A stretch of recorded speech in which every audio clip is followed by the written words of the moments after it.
মমতা বন্দ্যোপাধ্যায় তো মানুষের কথা বলবেন বলেই কংগ্রেস ছেড়ে বেরিয়েছিলেন। আজকে রাজীব গান্ধী মমতা বন্দ্যোপাধ্যায়কে নিজের চোখ দিয়ে বাংলা দেখতে বলেছিলেন। তারপরেও মানে এত বড় ক্ষমতা দিয়েছিলেন মমতা বন্দ্যোপাধ্যায়কে, তারপরেও তো মমতা বন্দ্যোপাধ্যায় বেরিয়ে গিয়ে দল ফর্ম করেছেন এনডিএ সহায়তায়।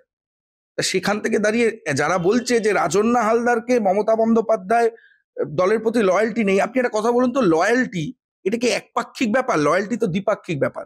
আমি যদি ডিসলয়াল হই, আপনি লয়াল, এটা চলবে না। আবার আপনি ডিসলয়াল, আমি লয়াল, চলবে না। দুজনকেই একটা জায়গায় আসতে হবে। আজকে প্রশ্ন তুলতে পারে আমাদের লয়্যালটি নিয়ে, ভাবনা চিন্তার জায়গা থেকে।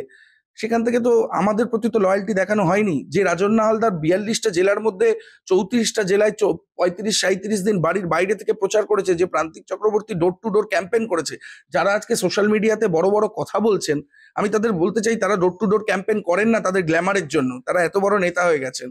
কিন্তু আপনি লোকসভা কেন্দ্রগুলি, বিধানসভা কেন্দ্রগুলিতে গিয়ে জিজ্ঞেস করুন যে প্রান্তিক রাজন্যারা রোদে দুপুরে গিয়ে যদি পার্টির প্রতি লয়্যালটি না থাকতো তাহলে এটা করতো না। কিন্তু সেই লয়্যালটিটা পার্টি আমাদের ফিরিয়ে দেয়নি। আমরা 1.5 বছর ধরে সাসপেন্ডেড কোনো বৃহত্তর কারণে নয়, একটি ছবি বানানোর জন্য। এবং আমি বলছি, বারংবার আমরা জানতে চেয়েছি আমাদের স্ট্যাটাসটা কি, কোনো রকম ফিডব্যাক আমাদের আসেনি। দলের উচ্চস্তর থেকে আমাদের সাথে বসাও হয়েছিল, বলেছিল সমস্যার সমাধান করে দেওয়া হবে, তারপরেও হয়নি। তো সেই জায়গা থেকে আমাদের মানুষের প্রতি দায়বদ্ধতা আছে, এবং সেখানে ছাতা না থাকলে তো আমি রোদকে আটকাতে পারবো না। তো আমাদের কোনো একটা ছাতা দরকার, যার সামনে দাঁড়িয়ে যেটাকে ধরে থেকে আমরা আরো মানুষকে আমাদের ছায়াতলে আনতে পারবো।